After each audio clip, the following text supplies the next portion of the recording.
किसी ने क्या खूब कहा है ना, कदमों की दूरियों से दिलों के फासले नहीं बढ़ते। So hey guys, this is me Sonali and welcome to my YouTube channel long distance relationship. ये बहुत हिम्मती लोग होते हैं और बहुत गट्स चाहिए होता है लॉन्ग डिस्टेंस रिलेशनशिप में रहने के लिए। तो सैल्यूट है उन्हें जो लॉन्ग डिस्टेंस रिलेशनशिप में रहते हैं और अपने रिश्ते को लॉयल्टी और ट्रस्ट के साथ निभा रहे हैं। अगर आप भी हैं लॉन्ग डिस्टेंस रिलेशनशिप में और आप मेरा ये वीडियो देख रहे हैं तो नीचे कमेंट सेक्शन में मुझे ज़रूर बताएं। और अगर अच्छा लगे तो मेरे वीडियो को लाइक कर दें, सब्सक्राइब कर दें और वो जो सब्सक्राइब के पास घंटी वाला निशान है ना, उसको भी क्लिक कर दीजिएगा ताकि मेरी आने वाली वीडियोस की नोटिफिकेशन आपको मिल जाए। तो आइए शुरू करते हैं। कुछ रिश्तों को संवारने की बात करते हैं, कुछ हमारी कुछ आपकी बात करते हैं। लॉन्ग डिस्टेंस रिलेशनशिप, वैसे तो दो तरीके से लोग लॉन्ग डिस्टेंस में रहते हैं।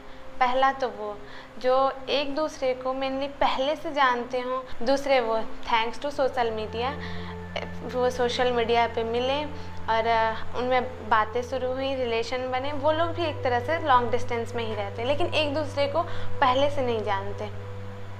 पता है शुरू में बहुत स्मूथली सब कुछ चलता है, लेकिन वो जो कड़वाहट होती है वो कहाँ आनी शुरू होती है, जब आप एक दूसरे को ज़्यादा टाइम नहीं दे पाते या फिर एक चाहता है कि आप ज़्यादा बात करें, दूसरे के पास टाइम नहीं होता, या फिर दूसरा चाहता है कि आप ज़्यादा बात करें और वो टाइम नहीं होता, बट आपसे बात नहीं कर रहा है, अपने बेस्ट फ्रेंड या अपने ग्रुप में ज़्यादा टाइम दे रहा है, या फिर सोशल मीडिया पे बहुत ज़्यादा एक्टिव रह रहा है, आपसे बातें नहीं कर रहा है। तो ये चीज़ें रिश्तों में बहुत ज़्यादा कड़वाहट घोल देती है और धीरे धीरे ये जो लॉन्ग डिस्टेंस वाला रिलेशनशिप है ना, ये धीरे धीरे ख़त्म हो जाता है। तो अगर आप भी लॉन्ग डिस्टेंस रिलेशनशिप में हैं तो मैं कुछ आपको बातें बताना चाहूँगी।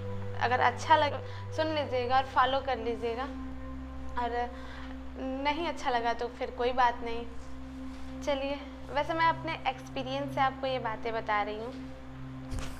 पता है लॉन्ग डिस्टेंस रिलेशनशिप में रहने के लिए सबसे बड़ी बात है कि आपको एक दूसरे के लिए लॉयल और एक दूसरे के ऊपर ट्रस्ट करना ज़रूरी है।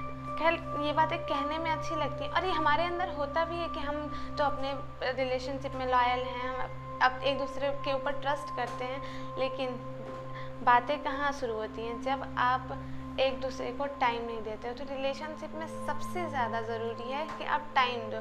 अब टाइम का भी इशू है, पढ़ाई भी करना है, जॉब भी करना है, तो फिर टाइम कैसे दें? टाइम आप ऐसे दे सकते हैं कि आप एक टाइम बना लें कि आप इस टाइम पे आप उससे बात करेंगे, तो वो चीज़ें सही रहेगी। कभी कभी आप वीक में या फिर महीने में, अगर आप एक ही सिटी में रहते हो तो आप महीने में या वीक में एक आध बार ऐसे आप उससे मिलने चले जाओ, अचानक से सरप्राइज़ दे दो। या फिर अगर आप वो जॉब करता है तो कोई अच्छा सा प्यारा सा या तो ईमेल भेज दो। अब ऐसा भी मत करना कि वो ऑफिस में हो, उनके ऑफिस के ईमेल पे ईमेल भेज दो तो क्या और इरिटेट हो जाएगा, तो फिर ऐसा मत करिएगा। आप उसको उसके पर्सनल ईमेल पे मेल कर सकते हो, या प्यारा सा जो कार्ड आता है वो कार्ड बना के भेज सकते हो। कुछ भी करके आप अपने पार्टनर को स्पेशल फील करा सकते हो। इससे क्या होता है ना, एक दूसरे के लिए जो वो स्पेशल फील वाली चीज़ होती है ना, वो चीज़ ख़त्म नहीं होती, वो चीज़ बनी रहती है। और फिर दूसरी बात देखिए, सबके लाइफ में फ्रेंड बहुत ज़रूरी होते हैं, सबके लाइफ में होते हैं, कॉलेज फ्रेंड या कलीग्स या किसी तरह के फ्रेंड्स। तो आप अपने फ्रेंड को एक स्पेसिफिक जोन में रखिए, अपने रिलेशनशिप को अलग रखिए, अपने फैमिली को अलग रखिए। तो ये चीज़ें अगर आप करेंगे तो, और सबसे बड़ी बात पता है कहाँ पे आती है, ये कॉल।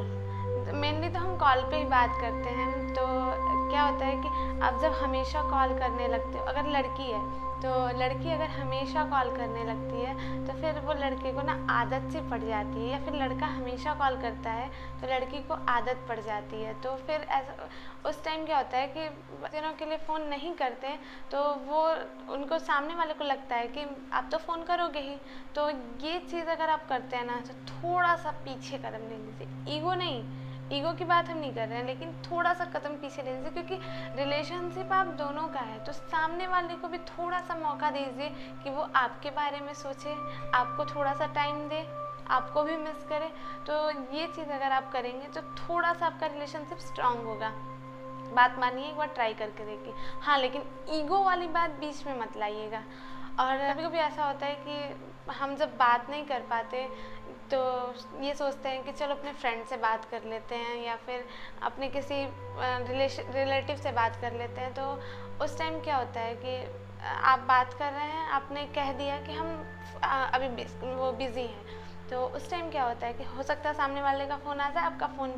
सबसे ज़्यादा रिलेशनशिप मैंने जहाँ तक अपने दोस्तों को, अपने कॉलेज में ये चीज़ें देखी, सबसे ज़्यादा रिलेशन इसी की वजह से टूटते हैं। ये कॉल, कितना भी ट्रस्ट हो आपके ऊपर, अगर ये चीज़ें डेली होने लगे ना, तो ये चीज़ें बहुत ज़्यादा, ये केसेस मैंने बहुत ज़्यादा देखे अपने दोस्तों के, कि सबसे ज़्यादा रिलेशनशिप ये कॉल की वजह से टूटते हैं।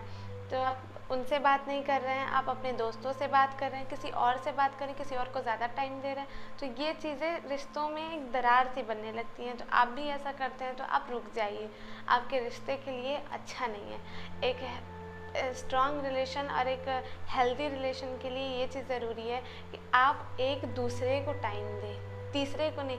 पता है, किसी रिश्ते में जब तीसरे की जैसे एंट्री होती है ना, ये दो रिश्ते हैं, जब यहाँ तीसरे की एंट्री होती है ना, तो उस टाइम रिश्तों में कड़वाहट आ ही जाती है।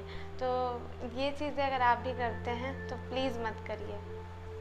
तीसरी बात, अगर आपको भी ऐसी आदत बन चुकी है कि आप बिना बात किए नहीं रह पाते, आप ऑनेस्ट और लॉयल नहीं रह सकते, तो आप प्लीज़, लॉन्ग डिस्टेंस रिलेशनशिप फिर आपके लिए नहीं है। आप ऐसे रिलेशनशिप में फिर रहिए ही नहीं, क्योंकि किसी भी रिश्तों को निभाने के लिए वो ट्रस्ट और ऑनेस्टी का होना बहुत ज़रूरी है। आप अगर लॉयल होंगे, हो सकता है कि सामने वाला आपको लेके सीरियस हो और आप वो ऑनेस्ट ना हो, तो फिर जब ये बातें पता चलती हैं ना, तो उस टाइम क्या होता है कि एकदम बहुत तकलीफ़ होती है। तो प्लीज़ आप ये चीज़ मत करिए। अगर आप ऑनेस्ट और लॉयल रहना चाहते हैं, अगर आप पहले अपने आप को टटोल लीजिए कि आप लॉन्ग डिस्टेंस रिलेशनशिप में रह लेंगे, क्योंकि ये बहुत ही मुश्किल काम है। अगर आप रह सकते हैं तभी रहिए, नहीं तो आपके लिए फिर लॉन्ग डिस्टेंस रिलेशनशिप नहीं है। ये मैंने शुरू में ही कहा था कि ये बहुत गट्स चाहिए होता है, बहुत गट्स वाले वो लोग होते हैं जो लॉन्ग डिस्टेंस रिलेशनशिप में रहते हैं। अगर आप भी हैं लॉन्ग डिस्टेंस रिलेशनशिप में, तो हेड्स ऑफ यू। और अपने रिश्ते को टाइम दीजिए, अपने रिश्ते को हेल्दी करिए, अपने रिश्ते को टाइम दीजिए, अपने रिश्ते को अच्छे से रखिए, और एक दूसरे के प्रति लॉयल रहिए, और अपना प्यार और सपोर्ट ऐसे ही हमारे साथ बनाए रखिए। तो छोटी सी स्टोरी अगर आपको अच्छी लगी हो, तो वैसे स्टोरी नहीं थी ये, लाइन अच्छी लगी हो, तो प्लीज़ मेरे चैनल को लाइक, सब्सक्राइब और नीचे कमेंट करके ज़रूर बताइएगा कि आपको कैसा लगा। तो अगर आप शेयर भी करना चाहते हैं तो आप शेयर भी कर दीजिएगा अपने दोस्तों के साथ जो लॉन्ग डिस्टेंस रिलेशनशिप में रहते हैं। तो फिर मिलते हैं अगले स्टोरी में, अगले पोएट्री में। तब तक के लिए ख्याल रखिए। और हाँ, कोरोना से बचने के लिए आप सैनिटाइज़र, मास्क, ये सब चीज़ों का अच्छे से ख्याल रख रहे हैं ना?